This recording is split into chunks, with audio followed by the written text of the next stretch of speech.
아주 뭐 신당 얘기로 좀 계속 며칠째 벅적합니다. 일요일 아침부터 정신이 하나도 없습니다. 멍하죠, 지금. 멍하죠. 사실은 기자들도 다 몰랐거든요. 아마 대부분 그 자리에 그날 마침 보니까 두 분, 김한길, 안철수 두 분 나오셔서 기자회견 한다고 그래서 아마 대부분, 아니 100%의 기자들이 아마 오늘 민주당이 아마 기초 무공천 선언하려나 보다.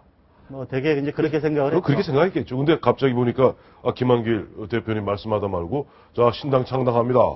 그리고 갑자기 또 이렇게 쓱 보니까 보다 안철수 의원이 5개 항을 네. 조목조목 보면 얘기하는 순간 기자들 입에서 터져나오는 게 있죠. 놀라갖고. 안철수 의원이 그때 읽은 것 중에서 가장 기억에 남는 대목 있어요? 없어요.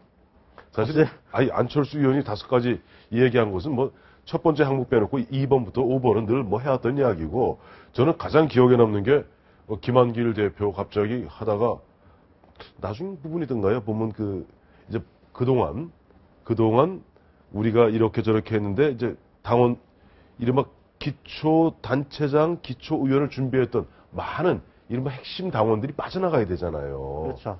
이제 탈당할 수밖에 없습니다. 그 대목에서 김한길 대표가 울컥 하면서 이렇게 눈시울이. 어제, 그제도 그렇죠. 김한길의 눈물. 김한길의 눈물. 근데 저는 안철수 의원의 워딩 중에 가장 귀에 쏙 들어왔던 게 2017년 대선에서 정권 교체를 이루겠다.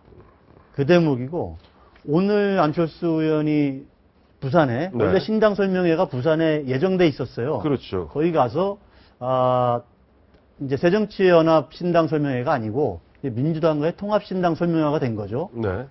거기에서 똑같이 또 그 말씀을 했어요. 그러니까 2년 뒤 총선에서 승리하고 그렇죠. 2017년 정권 교체를 이루는 것이 새정치다. 이렇게 얘기를 했습니다. 근데 지금 지방선거, 지방자치를 갖다 이야기하는 자리에서 뜬금없이 4년 후에 있을 이야기, 정권교체 얘기하니까 이게 조금 보면 너무 정략적 냄새가 나는 것 아니냐 하는 그런 비판을 받기도 딱 십상이에요. 예를 들어서 보면 이렇게 얘기해야 되겠죠. 당초 보면 김한길 대표, 안철수 의원 프레임은 잘 잡았어요. 자신들은 약속의 정치한다. 그리고 새누리당, 박근혜 대통령과 새누리당은 거짓의 정치, 거짓말의 정치한다.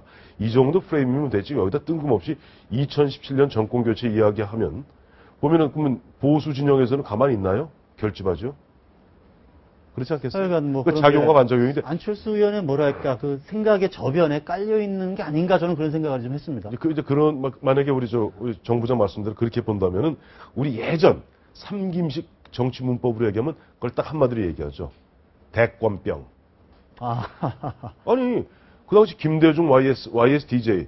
기억하실 거예요. 예전에 보면 김동길 박사, 연세대 김동길 교수가 DJ, YSDJ가 지나치게 대권병에 걸려 있으니까 양김 씨는 낚시 가라.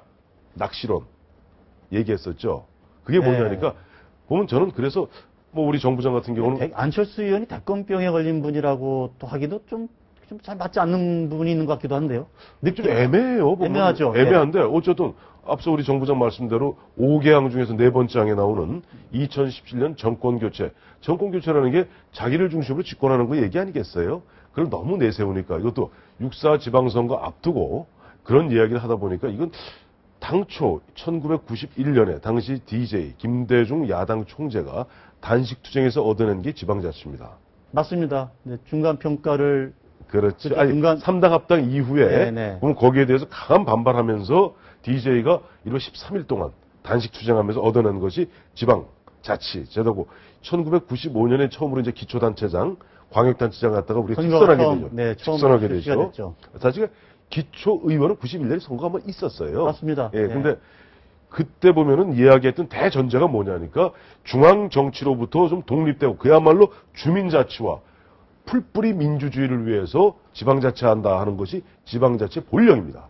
근데 갑자기 보면 저는 그런 마당에 여권도 마찬가지예요. 여권도 보면 차기 대선 주자를 비롯해서 그야말로 대거 장관, 중진들. 그렇죠. 지금 장관도 내보내고 이렇게 한번 세게 한번. 저는 그래서 이게 2012년 대선의 재판이 다시 되는 거 아닌가 이런 생각. 그 맞는 말씀이에요. 왜냐하니까 지금 얼마 전까지만 해도, 지난주까지만 해도 여권에서 좀 느긋했어요. 안철수 신당 만들어? 그래, 한번 계속 가봐. 민주당? 해봐. 그러면 우리는 단일되어. 저쪽은 야권은 이른바 분열. 그러면 우리가 쉽게 이길 수 있겠지. 그러면 트리플 크라운을 이룰 수 있을 거야. 트리플 크라운이 2012년 총선, 2012년 대선, 2014년 지방선거를 통해서 지방 권력까지 우리가 장악하면은 완벽한 박근혜 대통령의 이른바 강력한 국정 드라이브 가능하다라고 얘기했던 것이 새누리당 지도부였는데 이제 그 그림이 위협받기 시작했죠.